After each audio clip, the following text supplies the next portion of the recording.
G'day, wrestling mates. Welcome again to another episode of If You See Kayfabe. And as you can see, split screen time. That means we've got an interview. And this interview is with an accomplished wrestler.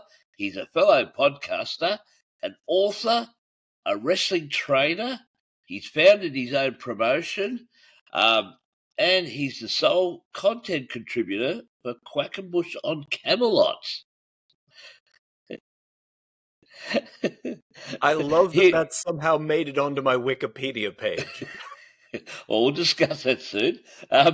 He'll be in Australia training Aussie wrestlers as part of his Till We Make It persona or his brand. Please welcome Mike Quackenbush. Joe, how are you? I'm really good. I'm really good.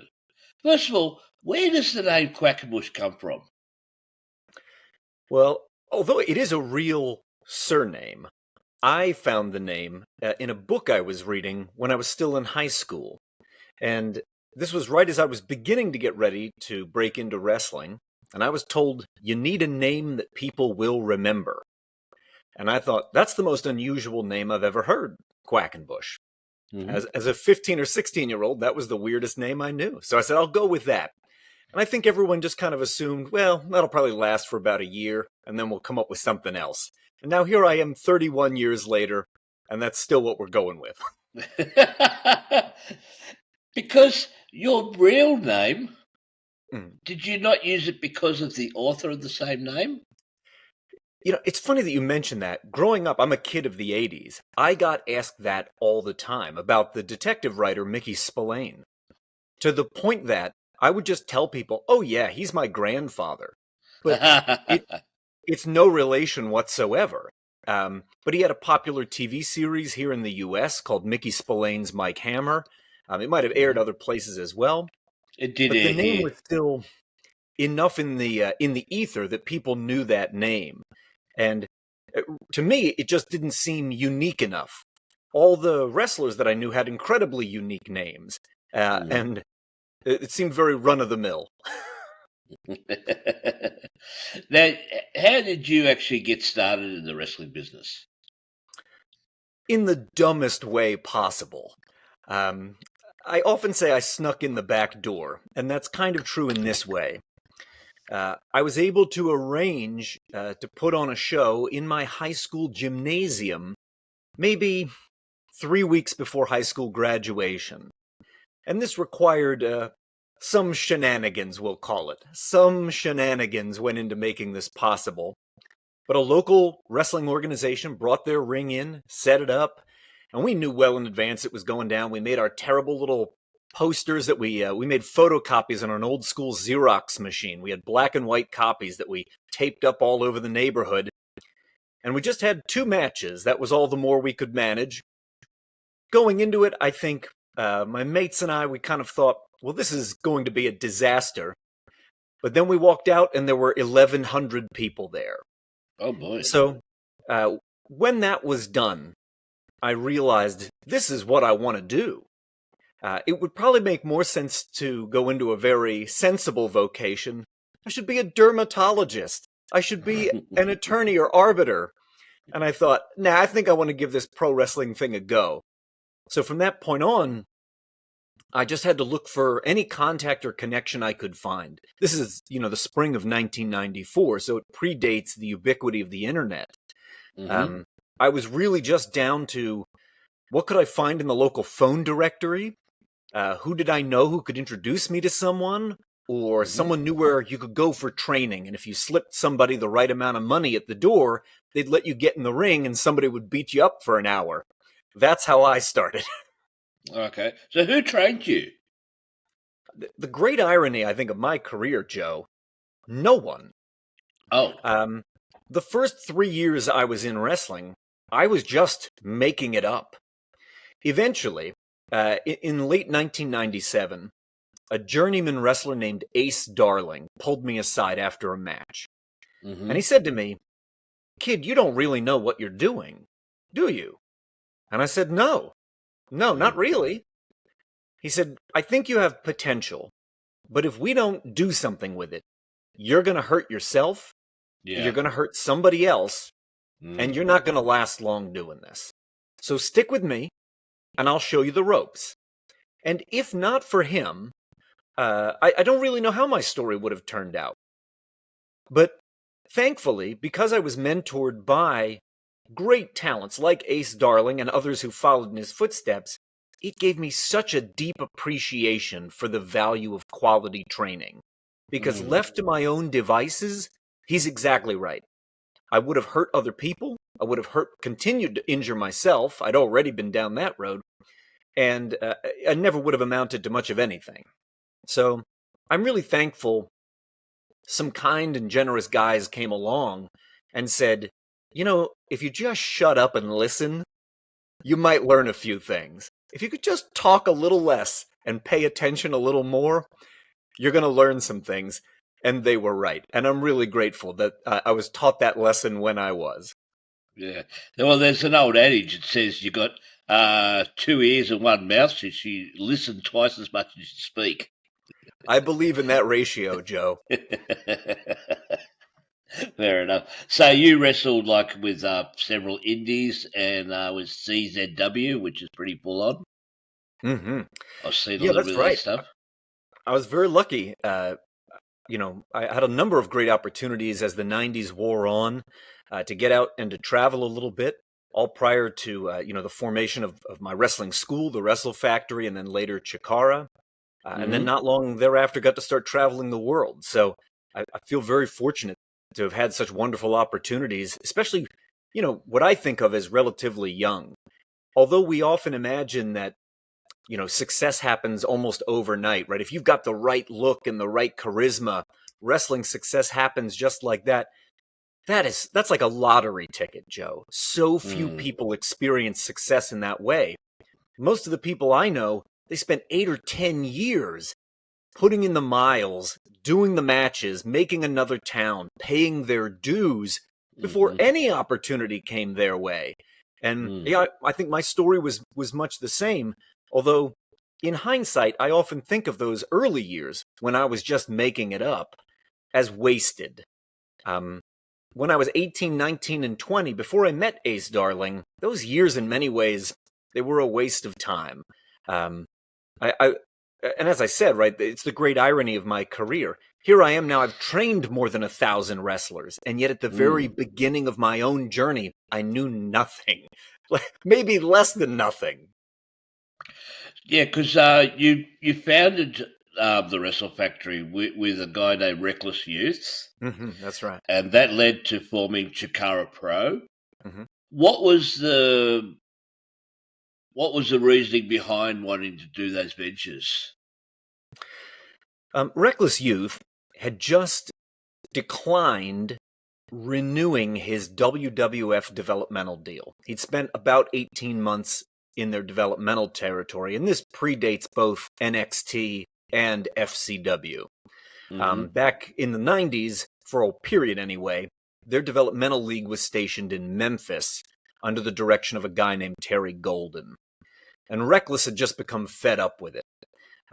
He felt like they would tell him one thing. For example, they'd say, "Would you grow out your hair? We'd like it to be long shoulder-length hair." And then he would do that, and they'd say, "You know what? We like you better bald. Would you shave it again?" And after being jerked around a couple times, he said, "You know what? I'm not doing this anymore. I'm going home." When he came back, he said, "Let's really do something very different. Let's not ape what we see the corporate giant doing, because as you can imagine, especially now, the WWE's influence is all the more powerful here in 2025 than it was back in 1998 or 9. There's so many companies out there that really seem content to be low-budget WWE. That's really what they're trying to make." And Tom felt like, "Mike, let's really make something very uniquely different." And from there, I really called on some of the international influences that I loved best. Let's borrow a little bit from Mexican lucha libre. Let's borrow a little bit of the classic British wrestling from the World of Sport era. Let's steal something from Japanese pro res. And we mixed up some different ingredients. And I think that's why Chikara tasted different. We really built it from, a different spice rack than everybody else was pulling from. I'll say, because the way I found out about Chikara, I was on a wrestling forum.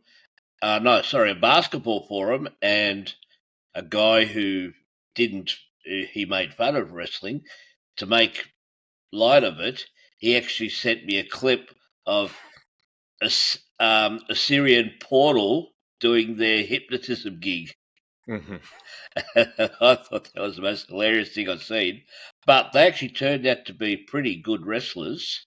Mm-hmm. Apparently, one of them had a bad car accident, and that was the end of the tag team. Yeah, I believe so. Yeah. Was that still during your time looking? Because did you look after Chikara Pro all the way through its history? Right. Whether you loved it or hate it, I'm to thank or to blame for all 21 seasons of Chikara. Yeah, and I know how it ended, and I'm not going to go into that, but I do know you made some missteps. And the thing I liked is that you took ownership of your missteps on that. So I mean, Mhm. there's a lot of information out there about that, so I'm not going to go into that because my philosophy with my show here is to humanize wrestling, not sensationalize. Right on. Well, thank you. No worries. And how did you become a WWE trainer? Well, a couple people that I had trained ended up working for the WWE. Claudio Castagnoli was there for about 11 years, wrestling as Cesaro. Cesaro, yeah. Someone else who I trained, Sarah Del Rey, went on to become the second in charge at the Performance Center under her given name of Sarah Amato, and she still functions as the number 2 at the Performance Center to this day. And a handful of other people that I've trained ended up at the WWE as well. Enough so, I suppose, that when they asked of the group at large if we were going to bring in some guest coaches, who would you like to see? And thankfully, somebody must have thrown my name in the ring, because eventually I did get the call. Mm-hmm. So I went down just for a one-off kind of stint, but then over the course of the years that followed, I stayed in touch with everybody down there, and it turned into a bit of a recurring gig for me by 2019, where I would go down every month to the Performance Center and try to balance my responsibilities between the Wrestle Factory, Chikara, doing this kind of coaching and sometimes consulting work for NXT. And it really turned out to be a highlight of my career. It was really a lovely gig that took me by surprise. I'll give you just one example of that. Mm-hmm. I have never wrestled a match for the WWE. Never performed in their ring for 5 seconds. None. Mm-hmm. And this made me, I will admit, a bit trepidatious about going to work for them, because I thought, why will they care about my approach or my philosophy or what I have to say if they've never seen a reason to hire me as talent? Mm-hmm. And I rather anticipated that I would be dismissed or marginalized whenever I spoke up. And nothing could have been further from the truth. There were several times, whether it was out in the ring or in a writers' meeting, where they would say, please tell us your thoughts on this. Show us how you would do or fix this. Mm-hmm. And I thought, this is shocking to me. I expected to kind of be off in the corner, my lips sealed and just sort of watching everything very curiously go down.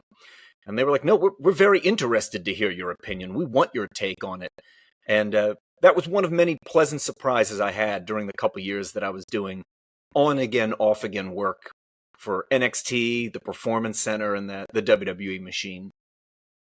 It's sort of funny because there's that mid-level of wrestlers who seem to make the best trainers because it's like you never see a Sting or a Ric Flair or a Hulk Hogan go to somewhere like the Performance Center.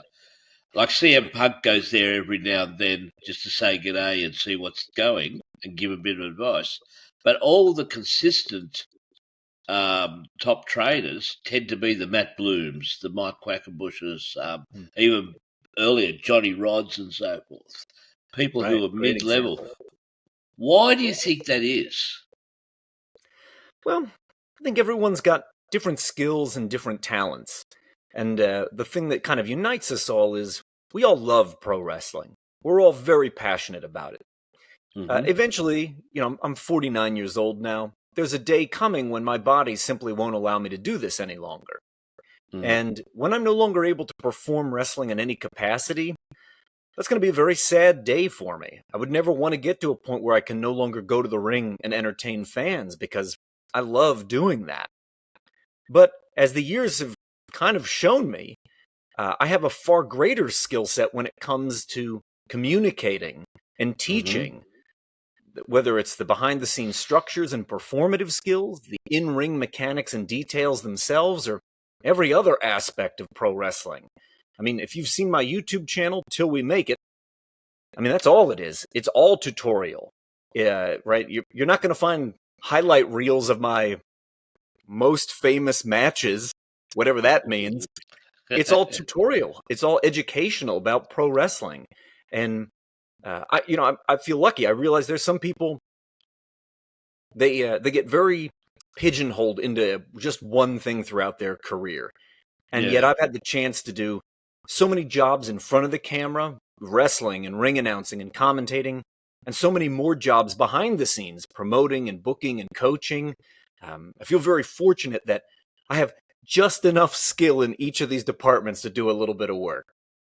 Oh, it gives you options as well. I did see a couple of your tutorials. The one I liked best was the one about communicating between the wrestlers when you're calling matches, and camera two's on the fritz as you're flinging a guy to the ropes.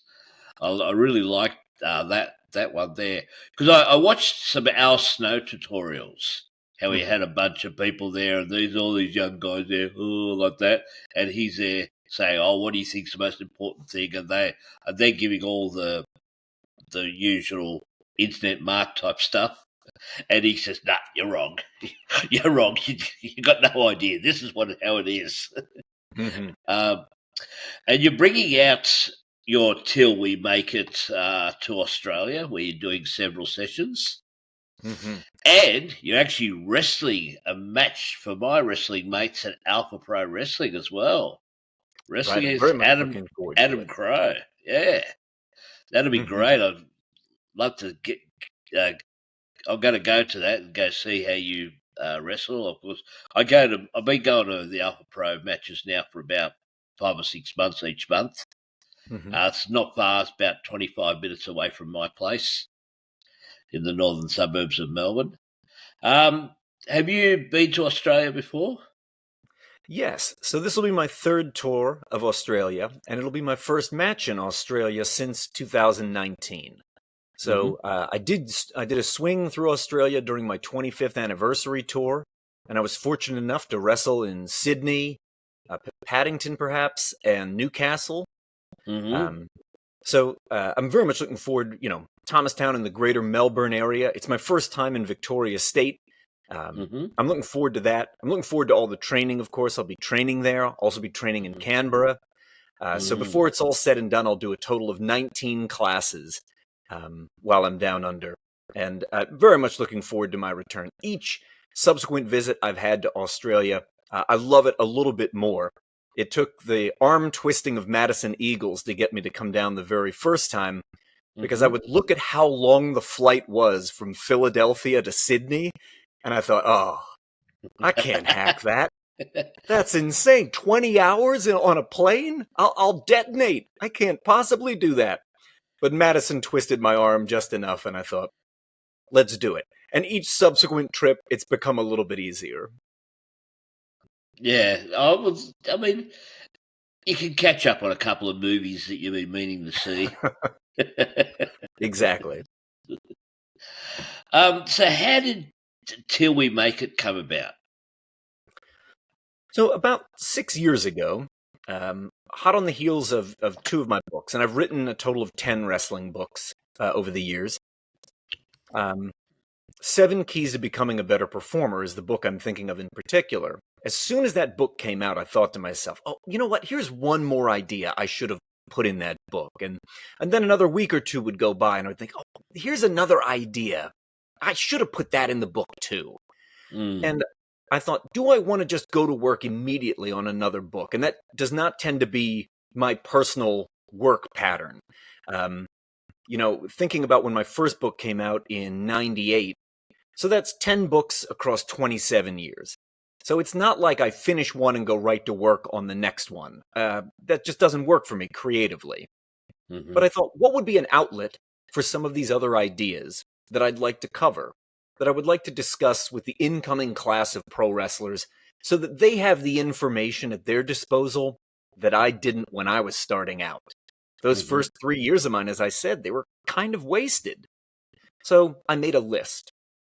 When I was done, I had topics for 48 videos. And I thought, it'll probably take me about a year to do this, to make 48 videos. Maybe less, if I can do a couple a week. But it's about a year's-long project. And maybe when I'm done with it, by then my batteries will have recharged enough and I'll start thinking about the next book I want to write. Well, now here we are, 750 videos later. And what I discovered was I had more to say than what was on that list of 48 topics. A new video comes out every single Friday on the channel. There's one Mondays that comes out exclusively for my patrons over on my Patreon. And it's just taken on a life of its own. It's strange, here I am, I've wrestled about 3,000 matches, give or take, in my career. And as I said, I've been active for over 30 years, and yet most of the places I go now, people have never seen me wrestle. Most of the places I go, the trainees have never heard of a Chikara, but they all know Till We Make It. They all know me as the YouTube guy. In less than 6 years, this has become, whether I realized it was going to be the case or not, a massive part of what I think my legacy in wrestling is going to be. They're always shocked, like, oh, you had matches? Yeah, I had a few. Yeah. With your books, were they all tutorial books or some of them just like memoirs? My second and third were more like memoirs. Headquarters and Secret Identity are more like memoirs, stories from the road, that sort of stuff. The last 3 or 4 are certainly a little more tutorial. So 7 Keys, which I alluded to. Its sequel, Toolbox, Building Better Pro Wrestling. And then the one I released during the pandemic, Pro Wrestling History, 6 Threads and 16 Decades. They are meant to be more educational. Okay. Now, I just had that thought because you giggled in my intro. How accurate is your Wikipedia page? Not particularly accurate. So, some years ago, I had joked to a friend about how, many of us have spent at least parts of our fandom reading newsletters like Dave Meltzer's Wrestling Observer, right? Or Wade Keller's Pro Wrestling Torch, or these types of insider publications which are increasingly irrelevant in the age of the internet. And yet, there was a time when that was a key access point to insider information for people that just craved every bit of knowledge about pro wrestling. Did you ever read The Observer or The Torch, Joe? No, we didn't really get them in Australia. I was more a Bill Apter Mag guy. Right on. Yeah, I worked for Bill for many years. Yeah. But to that end, we were kind of joking about, I'm tired of reading The Observer. I'm tired of reading The Torch. The behind the scenes of wrestling it's just not interesting. And I said, but you know what I would read? If there was an Observer, if there was a Torch equivalent for Renaissance fairs or restaurants like medieval times, I would read that. Well, a couple months after I made that joke, the line you mentioned showed up on my Wikipedia page and gave me a good laugh. And there was a guy I knew, and I realized someone more tech-savvy than I could probably very easily edit a Wikipedia page. But a buddy of mine who's quite good at that reached out and he said, there's a bunch of incorrect information on your Wikipedia page, including this Quackenbush on Camelot thing. And it goes on to say, you hosted a jousting tournament. He's like, do you want me to get rid of this inaccurate information? I said, no, leave it. I love it. I suppose that's why people like Cornette still quote Meltzer, because the stuff when he does, it's actually more entertaining because even when Meltzer got caught out with the Excel spreadsheet about profitability of AEW and a couple other things, one where he actually got fed a Bulldust story and he ran with it and doubled down on it. I think that's more entertaining than the real stuff, especially because I actually did an opinion piece where I just said, well, I wonder if he ever really, like, say, if he had a rumor Quackenbush did this or that, and if he actually contacted you about it, or if he just ran with it and said, oh, Quackenbush did all that, whether it was true or not. No, and I've certainly in years past been the subject of things written in the Wrestling Observer. Never once did he ever call to verify anything with me personally, whether it was about me or my company, a business deal. Right, his reporting is wildly inaccurate, and it's not as if we don't know each other. As I mentioned, I worked for Bill Apter for 10 years. I worked at Pro Wrestling Illustrated and The Wrestler. My first published works are in the pages of The Wrestler. Mike Quackenbush's bi-monthly column From Bell to Bell are many of my earliest publishing credits. I started with the magazines in late 1997. There were many times where I was instructed to call Dave Meltzer on behalf of one of my editors to verify information. So we spoke on the phone. It's not as if he doesn't have my phone number. And yet, he's never bothered to verify any of that before putting it in print. Which is the actual, like, I've known journalists in the past, and the first thing they teach you in journalism, get both sides of the story. Get both sides, and yet he seems not to do that. And I think that's the only thing that keeps him somewhat relevant, because people go to his star ratings, even though only a couple of hundred people go into his awards, vote in his awards, a couple of hundred people read his star ratings. But then, because it's him and because of, like, he has a brilliant knowledge of the industry, and apparently a lot of his obituaries are supposed to be very, very nice. But when it comes to reporting, he breaks every rule of conventional journalism. Right. All the money he must have made from decades of Wrestling Observer subscriptions might be well spent on a fundamentals of journalism class when it regards Dave Meltzer. But he's supposed to have actually gone to college for journalism. Is that true? That I don't know. So, with you till we make it, who are some of your graduates that you're proud of? Well, through my wrestling school, the Wrestle Factory, I mentioned Claudio Castagnoli a few minutes ago. Cesaro, certainly one of our great luminaries to graduate from the Wrestle Factory. Some of my other proteges include Eddie Kingston, Orange Cassidy. I'm just thinking about the Wrestle Factory graduates now. Hollow Wicked and Jigsaw, referee Bryce Remsburg, Lady Frost, who's currently with AEW, Drew Gulak, Wheeler Yuta, etc. And then outside of the Wrestle Factory training system, there's some other folks I've been lucky enough to train, from Alexa Bliss to Malachi or Aleister Black. So it's great. I feel very lucky in that, having been doing this, training people by that I mean, for the last 23, 24 years now, I've trained more than 1,000 wrestlers. And there's a handful that people all know by name, but there's so many more that people just don't know. That's just kind of the law of distribution, I suppose.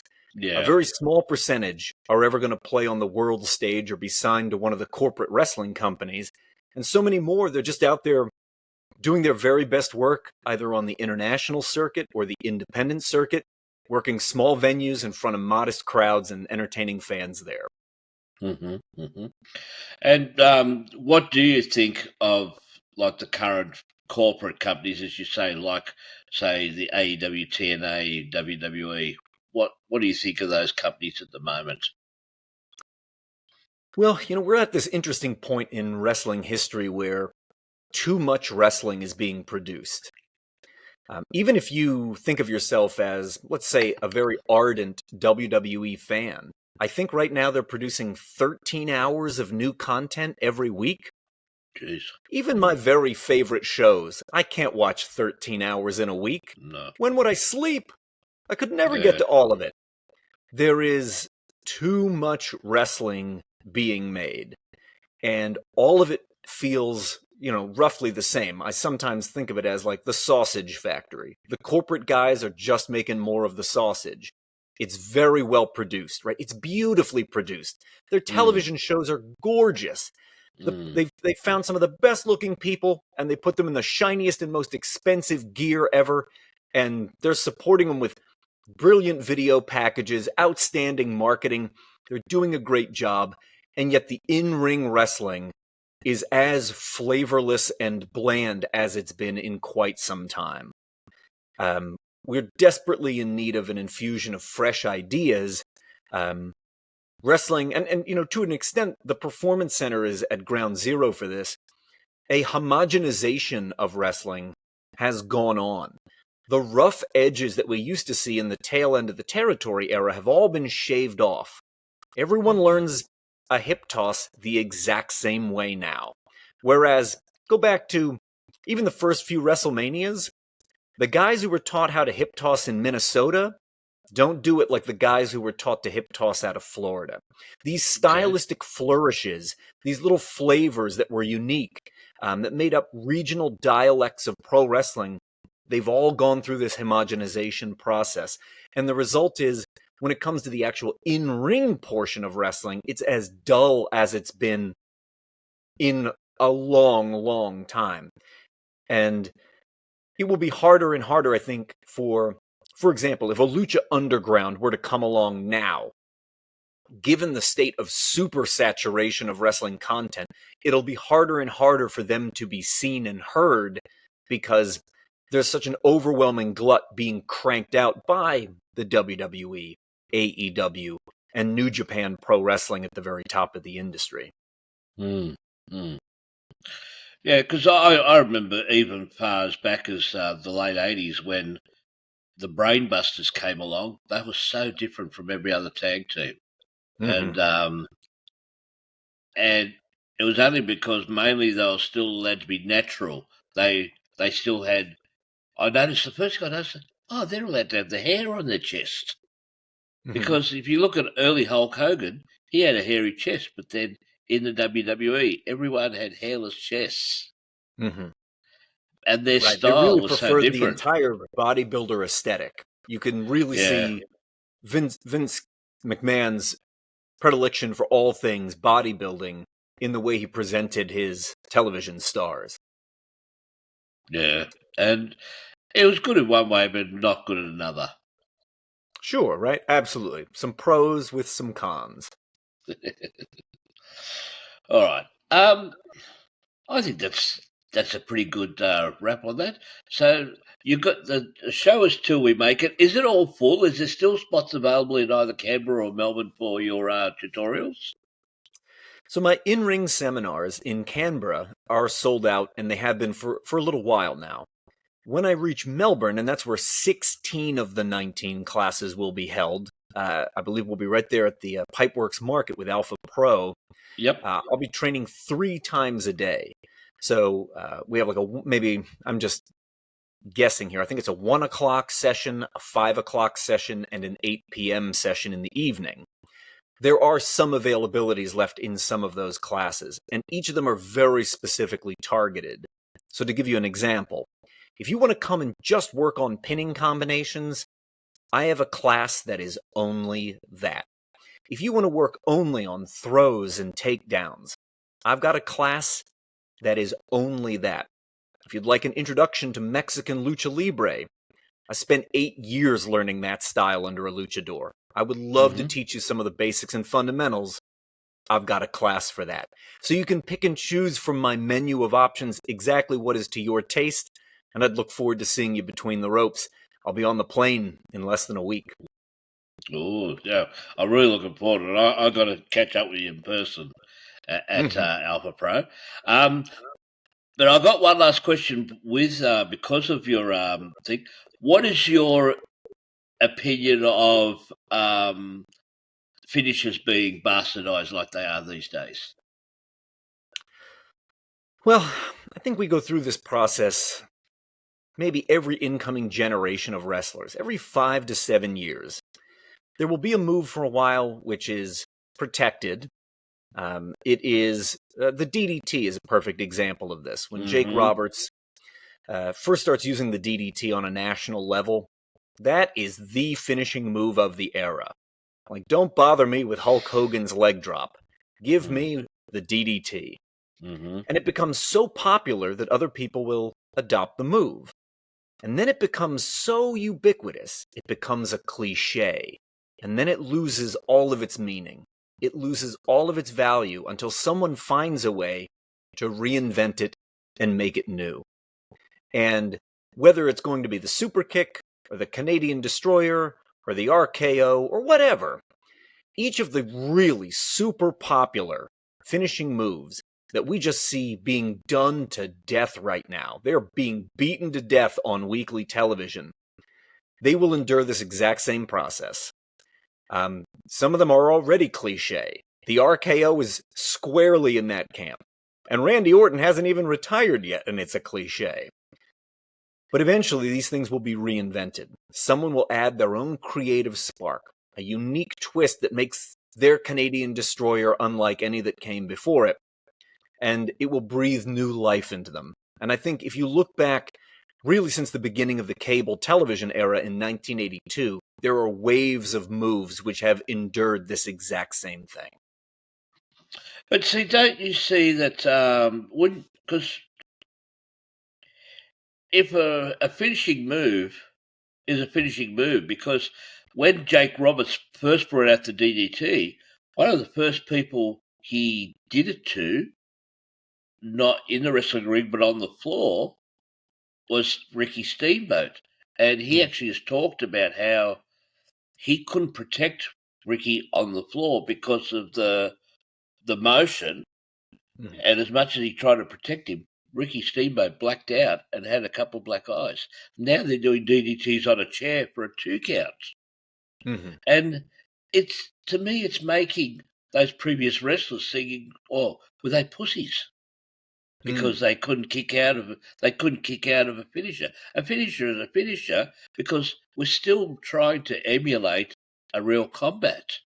I come from an era where wrestling was considered real, because I've been a fan for over 50 years. When I first started watching wrestling, the Friday night results from Melbourne and Sydney big shows used to appear in the paper in the results page next to football and tennis results, like they were real. I even talked to Casey Thompson recently about that. I did an interview with him, and he says, "G'day to you." Thank you very much. I said that when I first gave in that pro wrestling was predetermined, I said, well, it must be just for the lead-up matches, because championship matches, surely they couldn't be rigged. Surely they could be rigged because it's a championship match. It's for a title. And now I've got a different appreciation for what earning a title means. Rather than I did better moves, I bested you in a combat, or you bested me, so you get the title. It's more, well, you can carry the company, you can carry this title better than anyone else on the roster. Right, it's a very different game these days. If the wrestler who did the best moves or was the most effective in the ring was the guy that carried the championship, we'd have never heard of John Cena. But there's only one guy that's willing to keep up the kind of schedule and the appearances and everything else that's demanded of someone who is the spokesman and the face of an organization, and that's how we ended up with John Cena on top for a decade. Fair enough. Or even more so with Hulk Hogan fighting out these days. Yeah. All right. Well, I'll let you get on with your day. Thank you very, very much for your time. Thank Looking you. forward. Yep, no worries. Looking forward to you coming out to Australia. Looking forward to seeing a Pipeworks market. That your match against Adam Crow is going to be on April 12th on the Saturday night show, not That's the afternoon exactly right. show. Yeah, and that's going to be a barn burner. I'm looking forward to it. So everyone, this has been If You See Kayfabe. This is my newest wrestling mate, Mike Quackenbush. This is Hooroo.